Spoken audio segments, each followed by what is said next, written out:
أعوذ بالله من الشيطان الرجيم.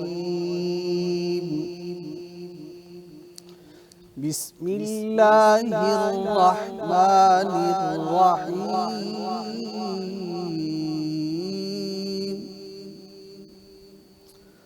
والسماء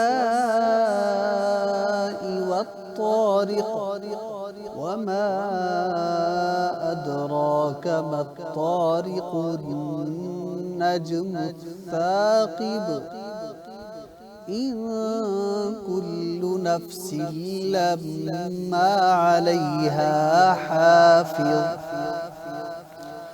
فلينظر الإنسان مما خلق من ماء دافق يخرج من بين الصلب والترائب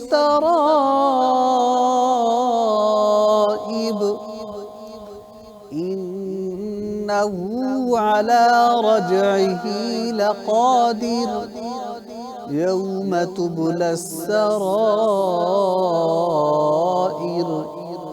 فما له من قوة ولا ناصر والسماء ذات الرجع والأرض ذات الصدع إنه لقول فصل وما هو بالهزل إنهم يكيدون كيدا وأكيد كيدا فمهل الكافرين أمهلهم رويدا آمنت بالله صدق الله العظيم. سبحان اللہ، ماشاء اللہ. آپ نے تلاوت کلام پاک سنی. اب ہم چلتے ہیں نعت رسول مقبول صلی اللہ علیہ وآلہ وسلم کی طرف، پھر پروگرام کا باقاعدہ آغاز کرتے ہیں. حدود طائر سدرا حضور جانتے ہیں کہاں ہے شمولا حضور جانتے ہیں جو ہو چکا ہے جو ہوگا حضور جانتے ہیں. میں اس یقین سے نکلا ہوں حاضری کے لیے. میں اس یقین سے نکلا ہوں حاضری کے لیے. میرے سفر کا ارادہ حضور جانتے ہیں. میرے سفر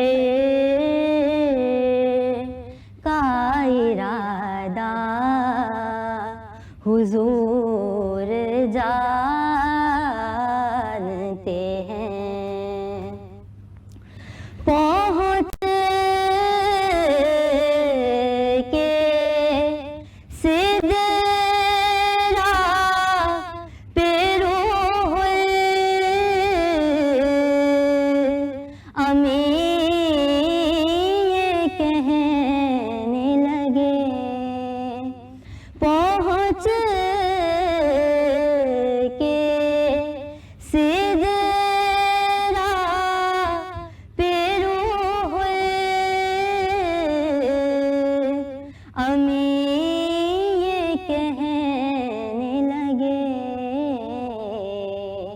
یہاں سے آگے کا راستہ حضور جانتے ہیں، یہاں سے آگے کا راستہ حضور جانتے ہیں، کہاں ہے عرش مولا حضور جانتے ہیں۔ اعوذ باللہ من الشیطان الرجیم، بسم اللہ الرحمن الرحیم۔ فیضان رمضان کی خصوصی نشریات آپ ایچ ناؤ کے پلیٹ فارم سے دیکھ رہے ہیں، اور فیضان رمضان میں ہم آپ کو خوش آمدید کہتے ہیں۔ مجھے کہتے ہیں اعظم رزاق، اور میرے ساتھ مفتی ابو ذر غفاری صاحب موجود ہیں۔ ناظرین، رمضان المبارک جو ہے وہ گزر گیا، اس کا پہلا عشرہ جو ہے وہ مکمل ہو گیا ہے، اور اب ہم یقیناً دوسرے عشرے میں داخل ہو چکے ہیں، اور دوسرا عشرہ بھی آہستہ آہستہ گزر ہی جائے گا۔ رمضان المبارک میں بہت سارے واقعات پیش آئے، بہت سارے لوگ اصحاب خاص طور پر اس دنیا سے رخصت ہوئے۔ ناظرین، جس طرح اصحاب اس دنیا سے رخصت ہوئے، اور رمضان میں خاص طور پر تو یقیناً ان کے لیے ایک تحفہ رہا ہوگا، اور کچھ اصحاب کی شہادتیں بھی ہوئیں، جس میں حضرت حمزہ تھے، حضرت علی رضی اللہ تعالی عنہما، ان کی جو ہے نا شہادت ہوئی، تو اس کے اوپر بھی ہم بات کریں گے۔ لیکن آج جو ہمارا موضوع ہے وہ موضوع ہے ام المومنین خدیجہ الکبریٰ رضی اللہ تعالی عنہا کی زندگی۔ اچھا، بیسیکلی وصال جو ہے وہ رمضان میں ہوا تھا، لیکن ہم ان کی زندگی آج جو ہے نا وہ ڈسکس کریں گے، ان کی زندگی پر روشنی ڈالیں گے، اور خاص طور پہ وہ خواتین جو خدیجہ الکبریٰ رضی اللہ تعالیٰ عنہ ام المومنین، حضرت محمد صلی اللہ علیہ وسلم کی پہلی بیوی بھی، اور اسلام میں داخل ہونے والی پہلی خاتون بھی، فاطمہ الزہرا کی والدہ محترمہ، قاسم کی والدہ محترمہ، عبداللہ کی والدہ محترمہ، ام کلثوم کی والدہ محترمہ، سبحان اللہ۔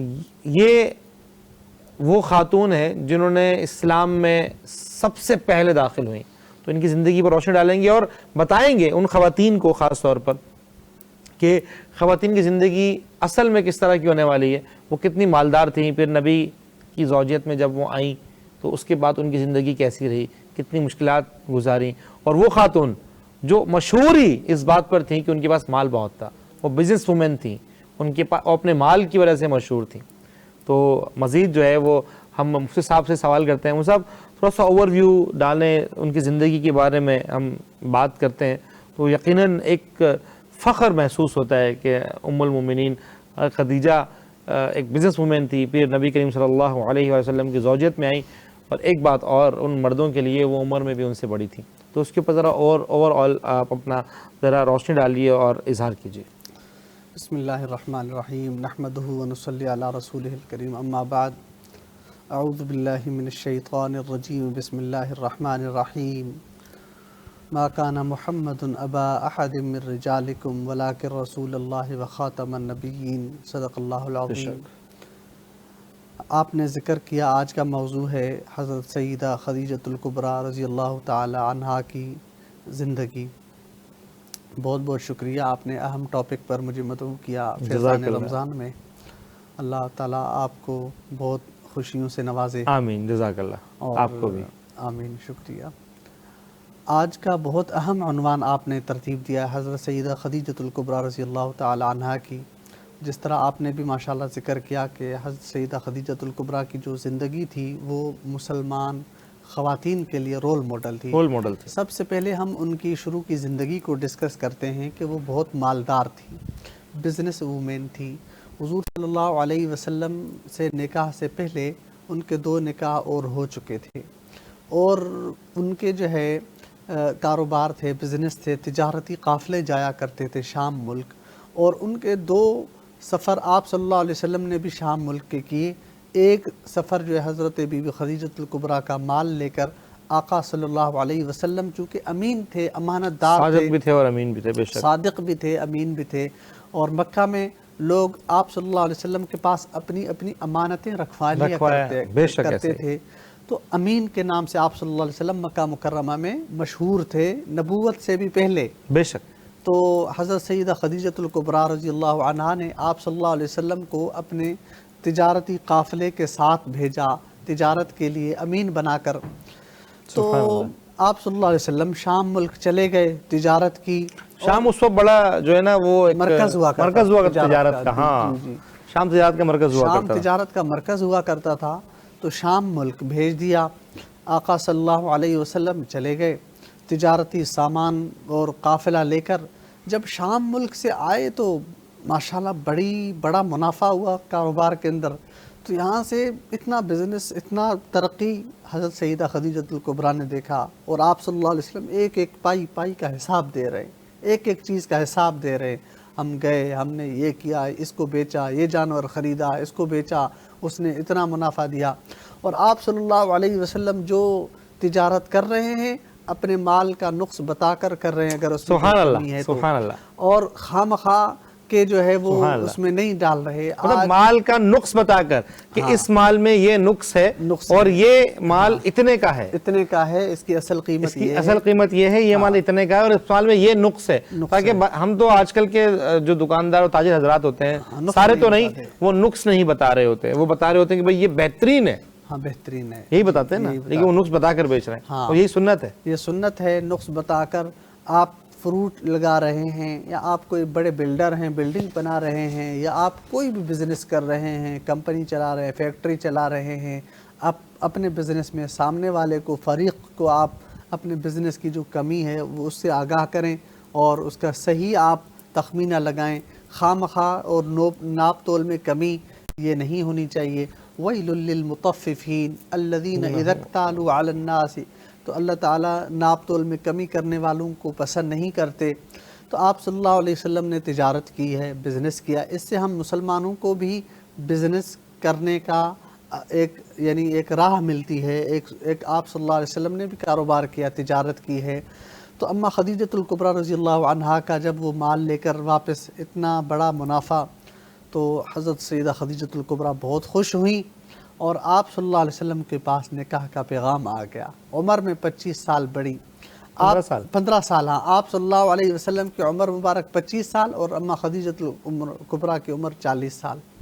اب دیکھیں 15 سال کا عمر میں فرق. اور ایک بات اور بڑی اہم, مفتی صاحب قطع کلامی معاف, سب سے اہم بات کہ وہ پہلے سے دو نکاح ان کے پہلے ہو چکے تھے. 2 نکاح ان کے پہلے سے ہو چکے تھے. اور یہ آج کی ہم خواتین کے لیے بطور آئیڈیل مثال ہے کہ آپ کی کہیں گھر ٹوٹ گیا ہے تو آپ گھبرانے کی ضرورت نہیں, ٹینشن کی ضرورت نہیں. یہ سنت ہے. اگر شوہر فوت ہو گیا ہے, شوہر معذور ہو گیا ہے تو گھبرانے کی کوئی بات نہیں. شوہر کا انتقال ہو گیا ہے یا جو ہے آپ کو گھر ٹوٹ گیا ہے آپ کا, تو پریشان ہونے کی بات. اور ان مردوں کے لیے اگر نبی کریم صلی اللہ علیہ وسلم کی سنت اپنانی ہے تو پہلا نکاح بڑی عمر کی خواتین, پہلا نکاح بڑی عمر کی خاتون سے, اور جن کی 2 نکاح پہلے ہی ہو چکے ہیں اور وہ کر رہے ہیں, کنواری نہیں تھیں وہ. لیکن یہ نبی کریم سے کتنی بہترین سنت چھوڑ کر گئے ہیں. پہلا نکاح ہمارے آقا صلی اللہ علیہ وسلم کی سنت ہے. ہمارے معاشرے کے اندر جتنی بھی بیوہ خواتین ہیں, مطلقہ خواتین ہیں, ان سے نکاح کا حکم ہے. نکاح کرنے چاہیے اور زیادہ نکاح کرنے چاہیے. قرآن میں بھی حکم ہے. تو آپ نکاح کریں, نکاح کو عام کریں. آج گھر ٹوٹ رہے, رشتے نہیں مل رہے, تو جو رشتے ملیں اور رشتہ کر لینا چاہیے فوری طور پہ. اس میں خواہ کی آج کل جہیز کی لعنت, خواہ کی ڈیمانڈ آ گئی ہیں. اس رشتوں میں رشتے کو عام کریں اور نکاح کو عام کریں. نکاح کو عام کرنا چاہیے. آج نکاح کو ہم نے مہنگا کر لیا ہے, اس کے مقابلے میں زنا سستی ہو گئی ہے. تو نکاح کو ہم عام کریں. اور ہماری مائیں بہنیں, ہماری جو بہنیں بیٹیاں, وہ کتنی ایسی ہیں جن کے گھر ٹوٹ گئے, ہم ان کے گھروں کو اپنائیں اور فوراً ہم نکاح کریں. اس پر بھی اجر ہے. آپ نکاح کریں, نکاح سنت ہے, نبی کی سنت کو ہم عام کریں. تو آپ صلی اللہ علیہ وسلم نے پہلا نکاح اما خدیجۃ الکبریٰ سے کیا. نکاح آیا, پیغام آیا. پیغام کہاں سے آیا؟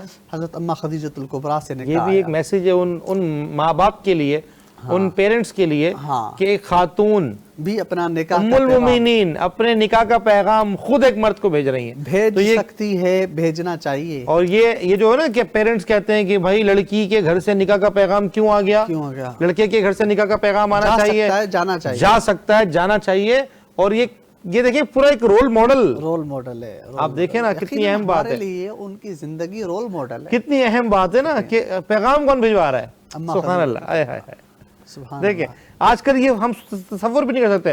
بھائی لڑکیاں بھی خود کہتی ہیں اگر پیغام بھجوانا ہے میری ماں باپ کیوں آئیں, آپ کے ماں باپ آئیں. ہاں, اب اس میں ہمیں حکم یہی ہے, جو لڑکی والے ہوتے ہیں وہ بھی, لڑکی خود بھی اپنا پیغام خود بھیج سکتی خود ہے, بھیج سکتی ہے, اور لڑکی والے بھی پسند جا ظاہر کر سکتے ہیں, سکتی ہے, کر سکتی ہے. اور اب اندازہ اس کو لگائیں. حکم ہے اس کی پسند کی, اس کی مرضی کے بغیر تو نکاح ہی نہیں ہو سکتا. لڑکی کی مرضی کے بغیر نکاح ہی اس نہیں کی ہے. اجازت کے بغیر نکاح ہی نہیں ہو سکتا.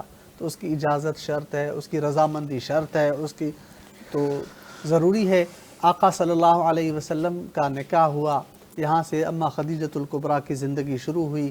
اور آپ دیکھیں سادات, آپ صلی اللہ علیہ وسلم کا سلسلہ نسب اللہ نے جو چلایا, اماں خدیجۃ الکبریٰ سے اللہ تعالیٰ نے سلسلہ نسب چلایا. اتنی عظیم ماں, مسلمانوں کی, مومنوں کی ماں, اتنی عظیم ہستی, اور بطول کی ماں, اماں فاطمۃ الزہرا کی ماں, اور حضرت علی رضی اللہ تعالیٰ عنہ کی ساس. سبحان اللہ. اور آپ صلی اللہ علیہ وسلم کی جو ہے وہ زوجہ محترمہ, سب سے پہلی اماں خدیجۃ الکبریٰ رضی اللہ تعالی عنہا. آپ کی زندگی کے اوپر ہم نظر ڈالتے ہیں اور دیکھتے ہیں آپ رضی اللہ عنہا نے کس طرح زندگی بسر کی. جب شادی ہوئی, نکاح ہو گیا, سب کچھ, تن من دھن سب کچھ پیغمبر کی عزت پر, حرمت پر, نبی صلی اللہ علیہ وسلم کے اوپر قربان کر دیا. آپ صلی اللہ علیہ وسلم نے جب اعلان نبوت کیا 40 سال کی عمر میں, آپ صلی اللہ علیہ وسلم کو نبوت عطا ہوئی. ان کی عمر 55 سال تھی. جی, اماں خدیجہ کبریٰ رضی اللہ عنہا کی عمر 55 سال. آقا صلی اللہ علیہ وسلم کی عمر جب 40 سال ہوئی, آقا کو نبوت عطا ہوئی. آقا صلی اللہ علیہ وسلم فاران کی چوٹی پر کھڑے ہو کر اعلان نبوت فرما رہے ہیں, یا ایھا الناس قولوا لا الہ الا اللہ تفلحون. اے لوگو لا الہ الا اللہ پڑھ لو, کامیاب ہو جاؤ گے. اے لوگو, اگر میں تمہیں بتاؤں کہ اس پہاڑ کے پیچھے سے کوئی لشکر آ رہا ہے, تم پر حملہ کرے گا, کیا تم میری بات مانو گے؟ لوگوں نے کہا, آپ نے ہمارے میں 40 سال کا عرصہ گزارا ہے, کبھی آپ نے جھوٹ نہیں بولا, کبھی آپ نے خیانت نہیں کی, آپ سچے ہیں, آپ امین ہیں.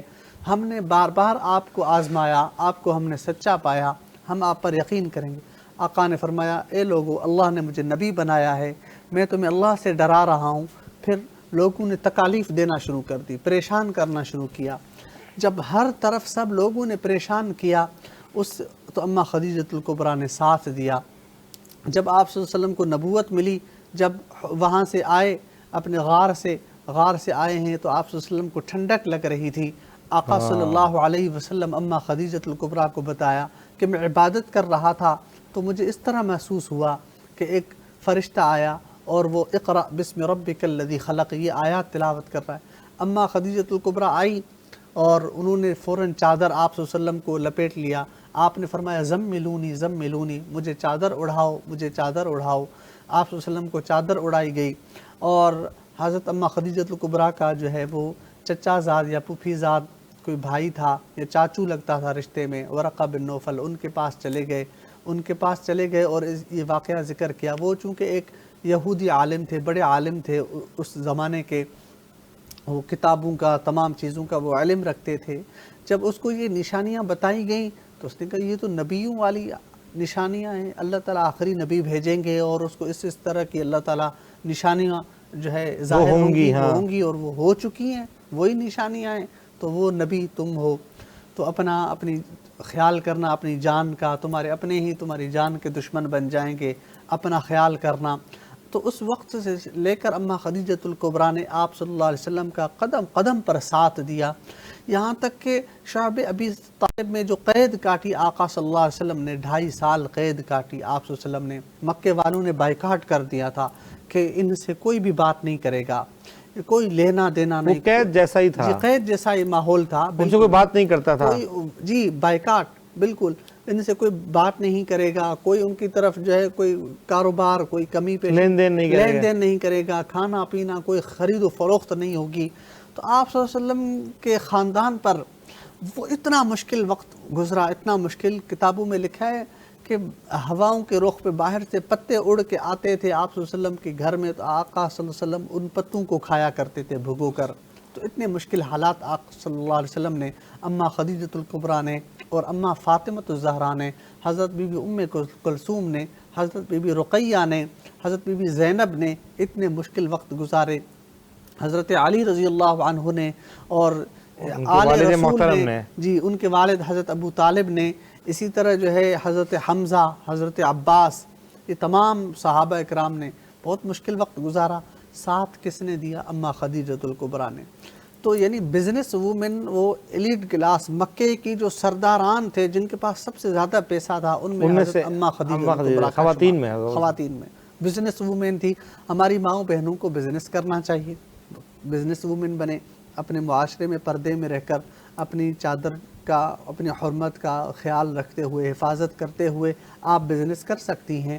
آپ کو اسلام نے بزنس کرنے کی اجازت دی ہے، آپ کھل کے کریں، بزنس وومن بنیں اور اپنے بزنس کے ذریعے اسلام کی اور قرآن کی خدمت جتنی کر سکیں۔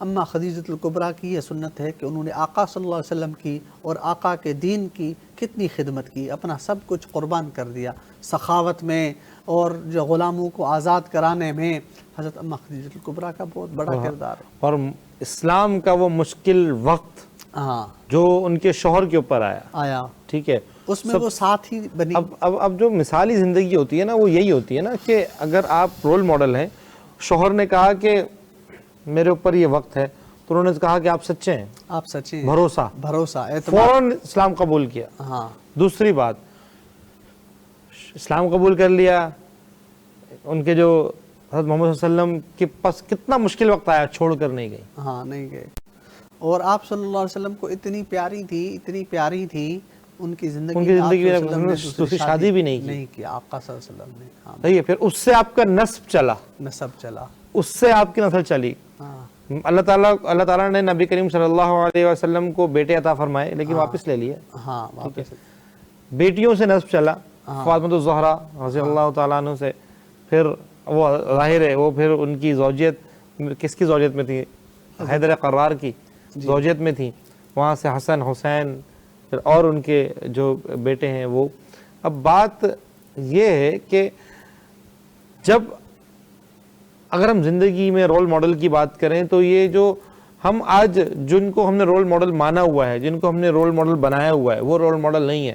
خواتین کی رول ماڈل خدیجۃ الکبریٰ رضی اللہ تعالی عنہ سے بہتر، اور جتنے بھی ازواج مطہرات اور فاطمہ،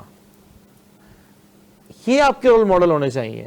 اور اگر آپ ایسا بیوی ہیں تو آپ کا رول ماڈل خدیجۃ الکبریٰ ہونا چاہیے، آپ بیٹی ہیں تو فاطمہ ہونا چاہیے، آپ ماں ہیں تو خدیجہ ہونا چاہیے، ٹھیک ہے۔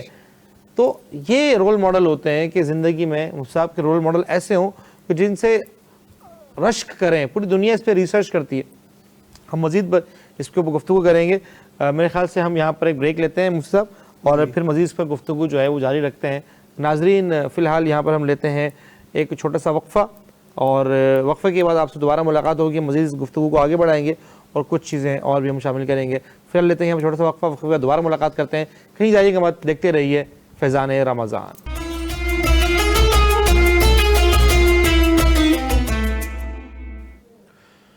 ویلکم بیک ناظرین، فیضان رمضان میں ایک بار پھر خوش آمدید۔ ہم بات کر رہے ہیں حضرت خدیجۃ الکبریٰ ام المومنین رضی اللہ تعالیٰ عنہ کی زندگی کے حوالے سے۔ ظاہر ہے رمضان میں ان کا وصال ہوا، اور وصال کے بعد نبی کریم صلی اللہ علیہ وسلم کی کیا حالت تھی، میں چاہتا ہوں کہ صاحب آپ اس کے اوپر روشنی ڈالیں۔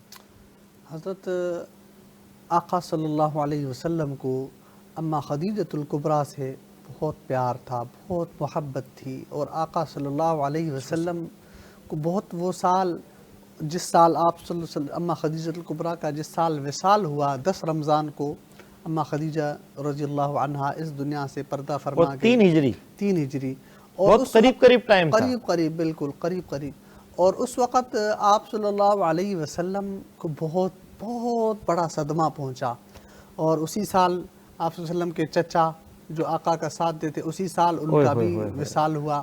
تو آپ صلی اللہ علیہ وسلم نے فرمایا کہ یہ سال اس سال کو عام الحزن کا سال کہا جاتا ہے۔ اس میں ابو طالب وفات تعالی کی وفات ہوئی تھی نا جی اس سال میں، اور جو ہے اما خدیجہ الکبریٰ کی بھی اس سال وفات ہوئی، اور 10 رمضان ابھی رمضان چل رہا ہے، اما خدیجہ الکبریٰ کی رمضان المبارک میں وفات ہوئی، اور آقا صلی اللہ علیہ وسلم کا بڑا صدمہ گزرا۔ عام الحزن وہ سال کہلایا کہ غموں کا سال، کہ یہ بہت مشکل سال میرے لیے، آپ صلی اللہ علیہ وسلم نے فرمایا بہت مشکل وقت اللہ تعالیٰ جو ہے لائے تھے۔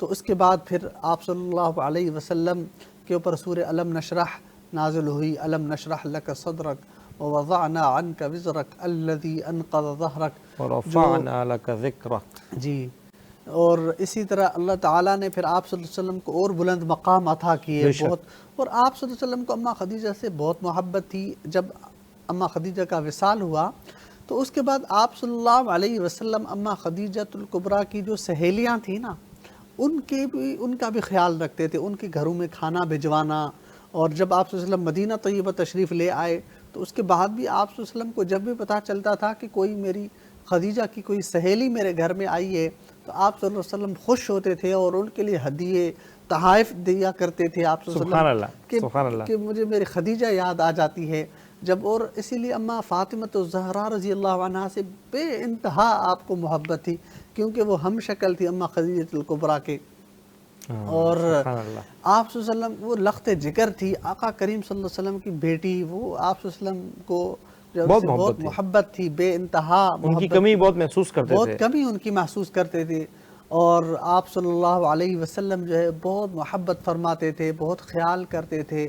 تو اس لیے ہمیں بھی حکم ہے ہم اپنے گھر والوں کا بہت خیال رکھیں، ہم ان کے ساتھ حسن سلوک کا معاملہ کریں، ان کی جو سہیلیاں وغیرہ آتی ہیں گھروں میں ان کا بھی ہم خیال رکھیں، تاکہ جو ہے ہم اپنے گھر والوں کا ہم خوب ان کی عزت اور تکریم کریں۔ یہ بڑی آپ جو ہے نا اہم بات کر رہے ہیں۔ آج کل میں نے غور کیا ہے بہت ساری جگہوں پر، نارملی ماں باپ جو ہے نا وہ پیرنٹس خاص طور پر مفتی صاحب اپنے بچوں کی عزت جو ہے نا وہ دوسروں میں نہیں رکھتے، خاص طور پر مثال کے طور پر کہیں بچہ کھیل رہا ہے تو اگر کوئی ماں یا باپ یا بھائی بڑا بھائی وہ جاتا ہے اس بچے کو ڈانٹتا ہوا یا مارتا ہوا وہاں سے، اگر اس نے کھیل میں لیٹ ہو گئی ہے، دیر کر دی ہے، ڈانٹتا ہوا یا مارتا ہوا یا کچھ نہ کچھ کہتا ہوا اور لے کر آتا ہے۔ دوسری بات، سب سے زیادہ بھروسہ آپ اپنے بچے کی بات پر کریں، کسی اور کی بات پر نہیں کریں، تاکہ آپ کا بچہ آپ پر بھروسہ کرے، آپ کو سچ بتائے۔ سب سے زیادہ آپ بھروسہ، تو یہ جو ابھی نبی صلی اللہ علیہ وسلم کی پیرنٹنگ کی بات ہوئی نا کہ ان کو اپنی بچوں سے بڑی محبت تھی، وہ لخت جگر کہلاتے تھے، پھر ان کے اپنے جو بیوی ہے اس کی غم میں بھی وہ شریک تھے، ان کو اس کی کمی محسوس ہوتی تھی، اور پھر حضرت فاطمہ سے اتنی محبت کرتے تھے کیونکہ وہ ان کی ہمشکل بھی تھی، اور پھر حضرت فاطمہ کی تو بات ہی الگ ہے نا، ان کی محبت کی، وہ خاتون جنت ہے، ان کی تو بات ہی الگ ہے۔ لیکن بات یہ ہے کہ اگر آپ اپنے بچوں کو عزت دیں گے، ابھی آپ نے بڑی اچھی بات کی کہ اپنے بچوں کو عزت دلوائیں، اپنے بچوں کو عزت دیں تاکہ بچے آپ کے کانفیڈنٹ بھی رہیں اور ریٹرن میں بھی ان کو عزت ملے۔ مفتی صاحب دوسرا عشرہ چل رہا ہے رمضان کا، اور رمضان کے دوسرے عشرے میں مغفرت کا جو ہے نا وہ عشرہ ہے، اور اس میں مغفرت اللہ سے ہمیں مانگنی چاہیے، تو ذرا اس پر روشنی ڈالیں کہ اس کی کیا اہمیت ہے اور کس طرح یہ 3 عشروں کو جو ہے نا وہ ڈویژن کیا ہے اور ہم اس سے کس طرح فائدہ اٹھا سکتے ہیں۔ بھائی محمد اعظم صاحب بہت آپ ایسے اہم سوال کرتے رہتے ہیں، بہت جو نالج والے ہوتے ہیں، معلومات والے ہوتے ہیں، حقیقی جو میں سمجھتا ہوں کہ جو ضرورت ہے وقت وقت کو، ایسے سوالات ہیں۔ اور مغفرت کے حوالے سے آپ نے گفتگو کی کہ مغفرت کا عشرہ چل رہا ہے، واقعی اللہ کے حبیب نے فرمایا یہ رمضان ایسا مہینہ ہے کہ اس کا پہلا حصہ رحمت، اولہ رحمہ اوسطہ مغفرہ وآخرہ عتق من النار، کہ اس کا پہلا حصہ رحمت، اس کا دوسرا مغفرت، اور آخری جہنم کی آگ سے خلاصی کا ہے۔ سبحان اللہ، ہمارا دین کتنا میٹھا ہے، کتنا پیارا ہے، اللہ نے اتنی اچھی یعنی تقسیم کر دی کہ رحمت، اب رحمت کا عشرہ ہم سے گزر گیا، وہ چلا گیا، تو اب ہم مغفرت کے عشرے میں ہیں، اللہ سے خوب مغفرت مانگیں، رو رو کر اپنے گناہوں کو یاد کریں، رو رو کر ایک آنسو کا قطرہ اللہ کے آگے ہم نے بس گرا دیا، وہی آنسو کا قطرہ ہماری نجات کے لیے کافی ہے۔ تو ہم اللہ کے آگے روئیں، گڑ گڑائیں، معافیاں مانگیں، وہی ہی تو ایک در ہے۔ ہم دوسروں کے آگے روتے ہیں اور دوسروں کے آگے جو کہتے ہیں، لیکن اللہ سے نہیں مانگتے۔ ہم اللہ سے مانگیں، اللہ کے آگے جھکیں، وہی ایک در ہے جو دیتا بھی ہے اور تانا دیے بغیر دیتا ہے، دوسرے خوش ہو کر دیتا ہے، خوش ہو کر دیتا ہے۔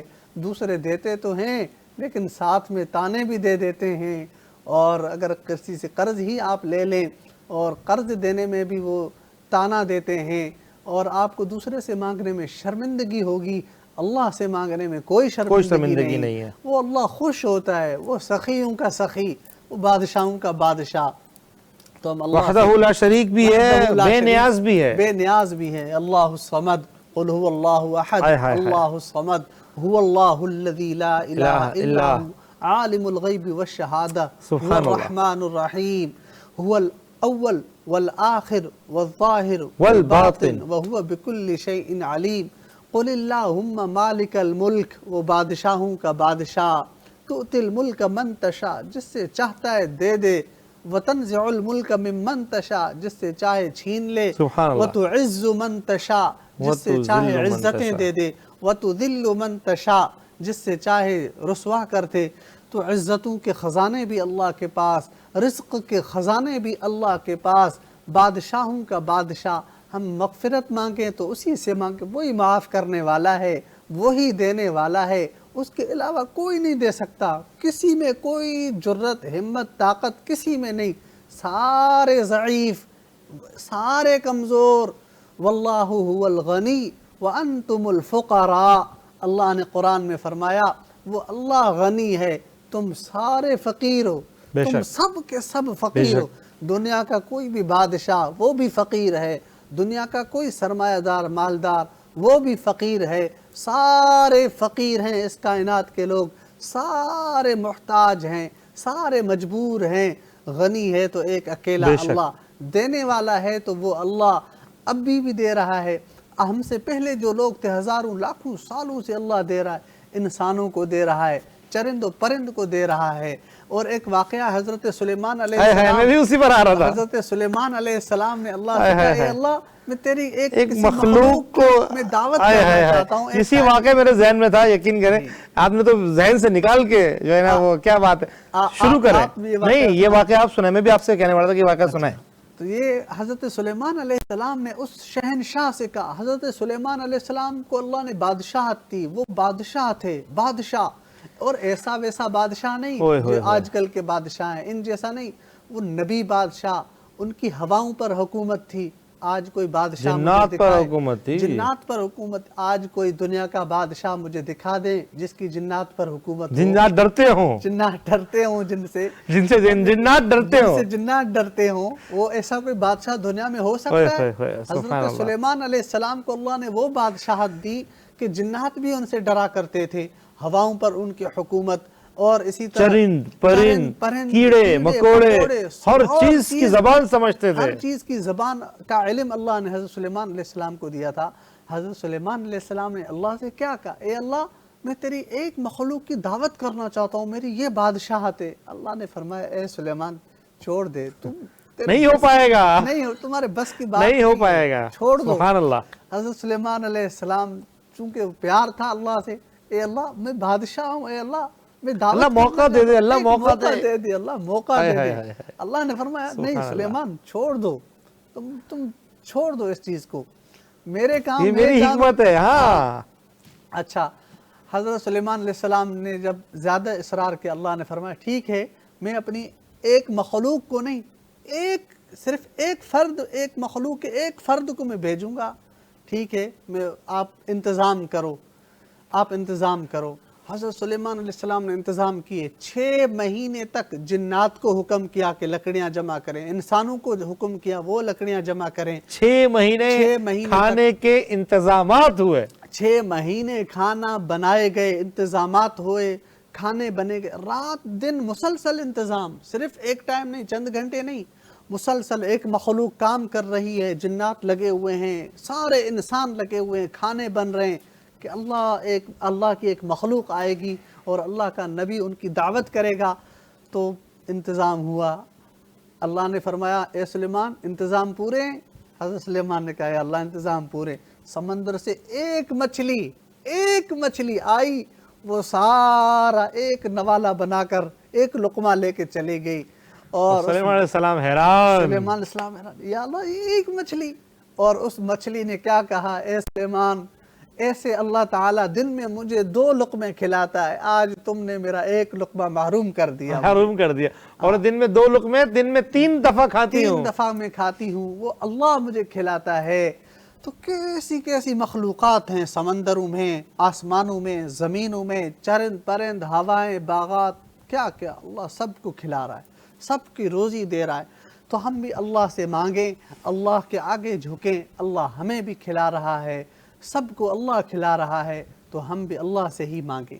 بالکل ایسا ہی ہے، اللہ سے ہی مانگنا چاہیے، کتنا بڑا بادشاہ، اللہ ہی کھلا سکتا ہے، اللہ ہی۔ دیکھیں بڑی عام سی بات ہم کر دیتے ہیں کہ پتھر کے اندر کیڑے کو بھی اللہ پالتا ہے۔ بالکل، اب آپ کبھی اس بات کو سوچیں نا کہ پتھر کے اندر کیڑے کو اللہ کیسے پالتا ہے، صرف سوچیں، سن تو لیا ہم نے، اللہ تعالیٰ پتھر میں کیڑے کو پال رہا ہے، حضرت وہ آپ صرف سوچ لیں۔ واقعہ ہے نا ایک حضرت موسیٰ علیہ السلام کا، حضرت موسیٰ علیہ السلام جا رہے تھے تو ان کے دل میں خیال آیا کہ میں کوئی کاروبار کر لوں، کوئی تجارت وغیرہ کر لوں، کوئی بزنس کر لوں۔ تو اب اللہ تعالیٰ نے چونکہ ایک ذمہ لگایا تھا، وہ دعوت کا کام کرنا ہے حضرت موسیٰ علیہ السلام کو، تو حضرت موسیٰ علیہ السلام کی یہ بات اللہ تعالیٰ غیب کا علم رکھتے ہیں، اللہ تعالیٰ نے جان لی۔ تو آگے سامنے سے ایک پتھر تھا، اللہ تعالیٰ نے فرمایا اے موسیٰ آپ کے ہاتھ میں کیا ہے؟ اس نے کہا عصا ہے۔ آپ نے فرمایا پتھر کو لگاؤ، پتھر کو مارا تو اس پتھر کے اندر سے دوسرا پتھر، اس کے اندر سے جو ہے وہ ایک کیڑا نکلا، جانور نکلا۔ حضرت اللہ نے فرمایا اے موسیٰ دیکھو اس کے کان لگاؤ، یہ کیا کہہ رہا ہے؟ جب حضرت موسیٰ نے کان لگائے وہ کچھ بول رہا تھا اور وہ کہہ رہا تھا سبحان من یرانی، پاک ہے وہ ذات جو اس پتھر کے اندھیرے میں بھی مجھے دیکھ رہی ہے، وَيَسْمَعُ کلامی، اور میری بات سن رہی ہے، سبحان اللہ، وَيَرْزُقُنِي، اور وہ مجھے یہاں بھی اندھیرے میں بھی رزق دے رہی ہے، وَيَذْكُرُنِي وَلَا يَنْسَانِي، مجھے یہاں اندھیرے میں بھی مجھے یاد کرتی ہے اور مجھے بھلاتی نہیں ہے، سبحان اللہ، پاک ہے وہ ذات۔ تو کیڑا، وہ جانور، وہ بھی اللہ کی حمد، اللہ ان کو بھی رزق دے رہا ہے۔ تو ہم تو ابھی اللہ دیکھیں کے نا کہ پیارے، جنگل میں کبھی آپ جائیں، جنگلوں میں، ایمیزون میں یا کسی ایسے جنگل میں جہاں پر آپ کو پتہ چلے کہ یار یہ جنگل ہے، جنگل ہے، اور پاکستان میں بھی کئی جگہوں پر ایسے جنگل آپ کو ضرور مل جائیں گے، آپ اس کے اندر دیکھیں ایسے حشرات، ایسے کیڑے، ایسی چیزیں زمین کے اندر، وہ کیچوا ہی ہوتا ہے، کیچوا ہوتا ہے، وہ اکثر آپ نے دیکھا ہوگا زمین کے اندر رہتا ہے، جی جی جی، وہ کیچوا زمین کے اندر، کیڑے، چیونٹیاں، اللہ، مکڑی، اللہ تعالیٰ اپنی ایسی ایسی مخلوقات کو رزق جو ہے وہ دیتا ہے، لیکن اللہ تعالیٰ نے دماغ اور اپنی مرضی کا مالک صرف انسان کو کیا ہے، اپنی مرضی کا مالک، باقی ہر چیز کو اللہ نے انسان کے ماتحت کر دیا۔ انسان وہ واحد مخلوق ہے اللہ کی جو اللہ دنیا نے اس کو کی اختیار دیا، ہر چیز کو کنٹرول کر سکتی ہے۔ آج خلیفہ ہے۔ دیکھیں وَإِذْ قَالَ رَبُّكَ لِلْمَلَائِكَةِ إِنِّي جَاعِلٌ فِي الْأَرْضِ خلیفہ، زمین میں اللہ نے انسان کو اپنا خلیفہ بنا کر بھیج نائب دیا، بنایا، جی بالکل اپنا نائب بنا کے بھیجا۔ آپ اندازہ لگائیں، آج تو انسان اتنا آگے نکل گیا ہے کہ جو ڈولفن مچھلی ہوتی ہے ہم اس کو بھی کنٹرول کرتے ہیں، وہ بھی ابھی آج کل ٹرینرز جو ہیں اس کو بھی اچھالتے ہیں، اس کے ساتھ بھی وہ کھیلتے ہیں۔ ڈولفن مچھلی بھی آپ کے اشاروں کو سمجھتی ہے۔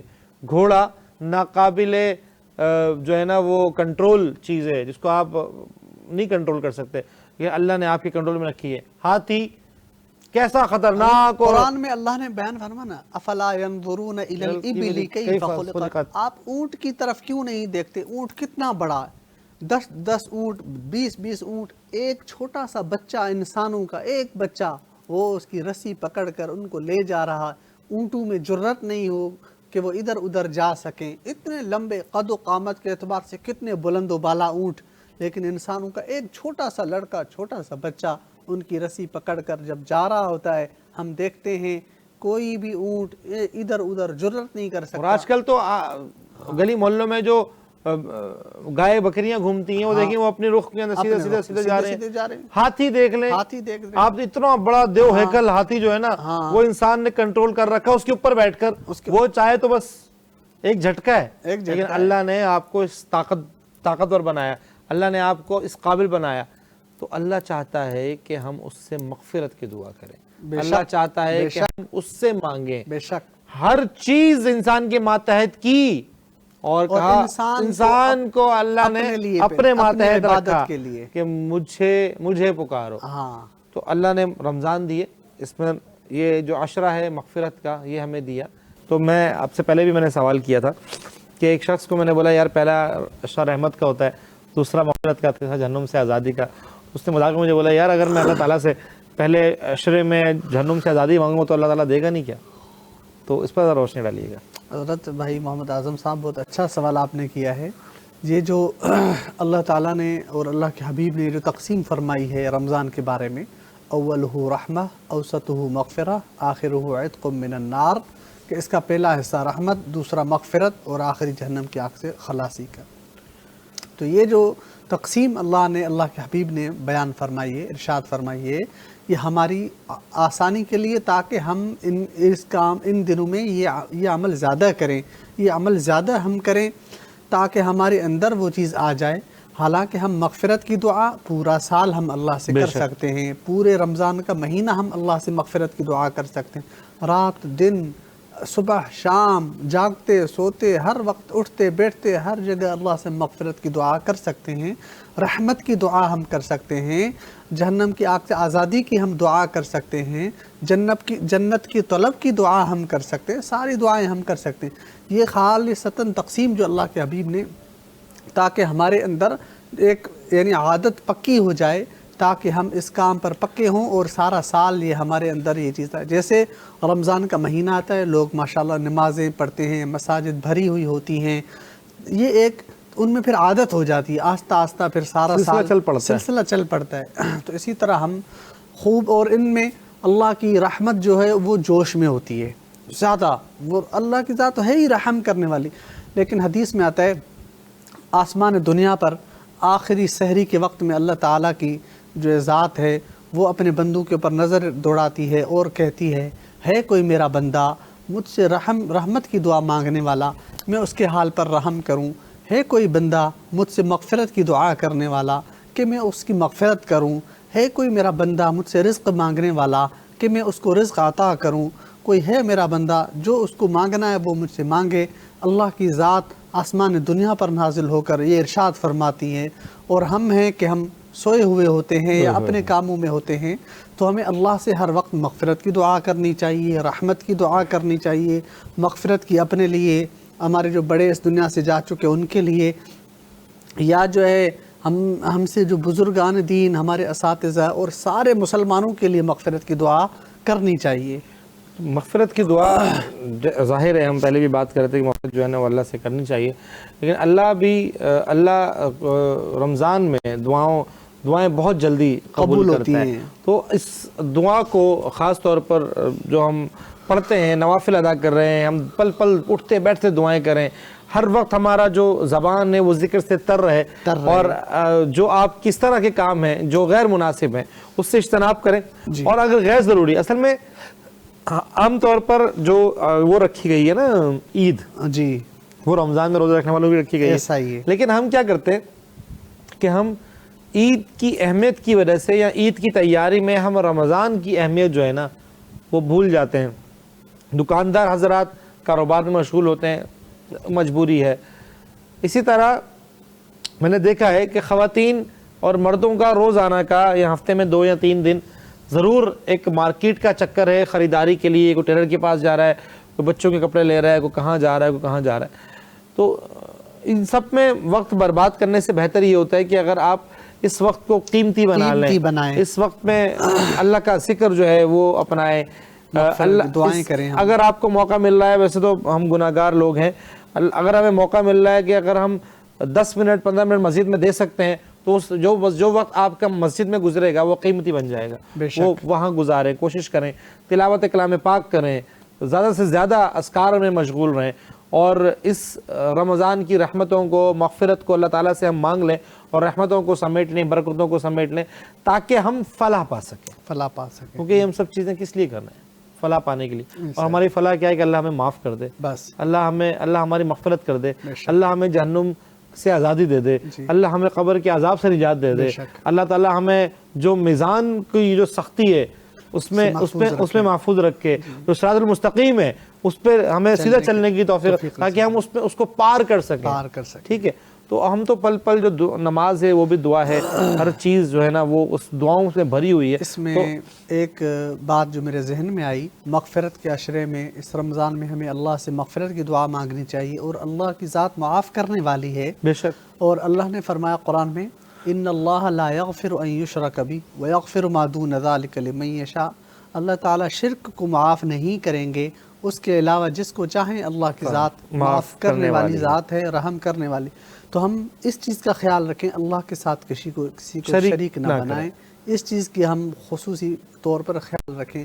رائی کے دانے کے برابر بھی اگر ہمارے دل میں کہیں بھی کوئی تھوڑا سا بھی محسوس ہوا کہ کہیں شرک میں نے کیا، مجھ سے ہو گیا ہے، یا میری زبان سے، میرے عمل سے، نہ میرے عمل سے شرک ہو، نہ میری نگاہ سے شرک ہو، نہ میرے افکار سے شرک ہو، اور میرے عمل میں، میرے دل میں، میرے ہر جگہ میرا سجدہ بھی جھکے، تو ایک اللہ کے واسطے حدیث میں آتا ہے کہ 4 لوگ ایسے ہیں جن کی اس رمضان میں مغفرت نہیں ہوگی. 4 قسم کے لوگ. نمبر 1، والدین کا نافرمان، جن کے والدین حیات ہیں. میں ایچ ناؤ ٹیلی ویژن کی اس ٹیم کے ذریعے سے، آپ کے ذریعے سے حاضرین ناظرین تک یہ پیغام پہنچانا چاہتا ہوں، جن کے والدین حیات ہیں، برائے مہربانی آپ سے التجا ہے اور گزارش ہے کہ آپ اپنے والدین کی قدر کریں، بے شک، ان کا احترام کریں، ان کی بات مانیں، ان کی قدر کریں، ان سے دعائیں لیں. اگر کسی کے والدین ناراض ہیں اس سے اور وہ آیا ہے اللہ کو راضی کرنے، اللہ تعالیٰ بول دیں گے جا، مجھے تیری پرواہ ہی نہیں ہے، جا کے پہلے اپنے والدین کو. تو ہم اپنے والدین کی قدر کریں، والدین کی فرما برداری کریں. ماں حیات ہے جس کی، تو اس کے لیے اس کے ہم معافی مانگیں اور اس کو راضی کریں. والد حیات ہیں، ہم اس کے پاؤں دھوئیں، والد کی قدر کریں. اگر اس دنیا سے وہ جا چکے ہیں، ہم اب ان کے لیے مغفرت کی ہم دعائیں کریں، بے شک، اپنے والدین کے لیے. دوسرے نمبر کے وہ لوگ جن کے جو حسد رکھتے ہیں، جو دل میں کینہ رکھتے ہیں. اور تیسرے قسم کے وہ لوگ ہیں جو ظلم کرتے ہیں، جو ظالم ہوتے ہیں، ان کی بھی بخشش نہیں ہوگی. اور چوتھا جو شراب پیتے ہیں، عادتاً وہ ہمیشگی رکھتے ہیں شراب پر، ایسے لوگوں کی بھی بخشش نہیں ہوگی. اور چوتھے نمبر اس میں جو شرک ہے، شرک سب سے پہلا، سب سے سخت ہے. تو ہم شرک سے بچیں اور والدین کی قدر کریں. مسلمانوں کسی کے بارے میں بھی حسد اور کینہ نہ رکھیں، دل میں بغض نہ رکھیں، اور اپنے والدین کے ساتھ اچھا سلوک، بہن بھائیوں کے ساتھ بھی اچھا سلوک، پڑوسیوں کے ساتھ بھی اچھا سلوک. حقوق العباد بھی ہم پورے کریں، حقوق اللہ بھی پورے کریں، تو ہمارا راستہ جنت ہے. پھر اللہ تعالیٰ سے ہم دعائیں خوب مانگتے رہیں. یہ رمضان المبارک کی بابرکت ساعات ہیں، ان میں ہم جتنا ہو سکے اس رب ذوالجلال کو راضی کریں. بے شک. تو مفتی صاحب کیا خوبصورت بات کہی کہ اللہ کو راضی کریں. تو اللہ کو راضی کرنے کے لیے ایک عمل کی طرف چلتے ہیں. پروگرام کا وقت ختم ہو چکا ہے، تو ہم ایک عمل کی طرف چلتے ہیں کہ دعا کرتے ہیں، اور دعا کے بعد پروگرام کو کنکلوژن کر کے جو پروگرام کا اختتام کرتے ہیں. بسم اللہ الرحمن الرحیم. الحمد للہ رب العالمین والعاقبۃ للمتقین والصلاة والسلام علی خاتم الانبیاء والمرسلین وعلی آلہ واصحابہ اجمعین. اللهم اغفر لجميع المسلمين والمسلمات والمؤمنين والمؤمنات والأحياء منهم والأموات رب اغفر وارحم وأنت خير الراحمين. اللهم إنا نسألك الصحة والعفو والعافية والمعافاة في الدنيا والآخرة. آمين. ربنا آتنا في الدنيا حسنة وفي الآخرة حسنة وقنا عذاب النار. آمين. وقنا عذاب القبر وقنا عذاب الحشر وقنا عذاب الميزان. آمين. ربنا لا تزغ قلوبنا بعد إذ هديتنا وهب لنا من لدنك رحمة إنك أنت الوهاب. یا الہ العالمین تو ہم سب کی مغفرت فرما. آمین. یا اللہ ہماری گناہوں کو معاف فرما. آمین. ہماری بخشش فرما. ہمارا ایک ایک بال گناہوں میں غرق ہے. یا اللہ ہمارے گناہوں کو معاف فرما. آمین. وہ گناہ جو ہمارے آنکھوں نے کیے اور ان گناہوں کو جو ہمارے کانوں سے سرزد ہوئے اور وہ گناہ جو ہمارے پاؤں کے ذریعے سے ہوئے اور وہ گناہ جو ہمارے ہاتھوں کے ذریعے سے ہوئے. یا اللہ وہ گناہ جو ہم نے ظاہر ظہور کیے اور وہ گناہ جو ہم سے چھپکے میں ہو گئے. یا اللہ وہ گناہ جو غیر ارادی طور پر ہو گئے وہ گناہ جو ارادی طور پر ہو گئے. یا اللہ تو سارے گناہوں کو معاف فرما. آمین. ہماری بخشش فرما. آمین. تم نہیں معاف کرے گا تو اور کوئی در ہی ایسا نہیں تیرے در کے سوا. تو ہی معاف کرنے والا, تو ہی رحم کرنے والا. تو اپنا رحم فرما, کرم فرما, فضل فرما, ہماری مغفرت فرما. آمین. ہمارے جو والدین یا اللہ بڑے اس دنیا سے جا چکے ان کی بھی مغفرت فرما. آمین. کامل مکمل مغفرت فرما. آمین. یا اللہ رزق حلال عطا فرما. آمین. لقمہ حرام سے بچا. آمین. یا اللہ جو پریشان ہیں ان کی پریشانیوں کو دور فرما. آمین. جو مقروض ہیں ان کے قرضوں کو ختم فرما. آمین. جو بیمار ہیں ان سب کو شفاء کاملہ عاجلہ مستمرہ نصیب فرما. آمین. یا اللہ تمام جائز حاجات کو پورا فرما. آمین. یا اللہ مسلمانوں کے حال پر رحم فرما. آمین. پاکستان کی حفاظت فرما. آمین. یا اللہ دعاؤں کو مقبول فرما. آمین. ربنا تقبل منا انك انت السميع العليم وتب علينا يا مولانا انك انت التواب الرحيم. وصلى الله على النبي الكريم محمد وآله واصحابه اجمعين برحمتك يا ارحم الراحمين. بہت شکریہ مفتی صاحب, کیا خوبصورت انداز میں آپ نے دعا کروائی اور بڑا مزہ آیا. دعا کی مغفرت کا عشرہ ہے اور اس میں دعائیں ہی مقبول ہوتی ہیں. تو ناظرین کنکلوژن یہی ہے کہ رول ماڈل ہماری زندگی میں خدیجۃ الکبریٰ ہیں, خواتین کے لیے, مردوں کے لیے محمد رسول اللہ صلی اللہ علیہ وسلم ہے, بچوں کے لیے علی المرتضیٰ ہیں. تو یہ ہمارے رول ماڈل ہیں, انہیں ہی ہمیں اپنا رول ماڈل بنانا چاہیے اور ان کا ہی رول جو ان کا طریقہ زندگی ہے وہ ہمیں اپنانا چاہیے. اور رمضان میں جتنی برکتیں, اتنی سعادتیں, اتنی رحمتیں آپ سمیٹ سکتے ہیں اس کو سمیٹیں اور کوشش کریں کہ اپنی مکمل مغفرت اللہ کے حضور کروا لیں. اسی دعا کے ساتھ کہ اللہ ہماری مغفرت بنائے, آپ سے اجازت لیتے ہیں. آپ سے ملاقات ہوگی کل. اپنا بہت سارا خیال رکھیے گا. اللہ نگہبان.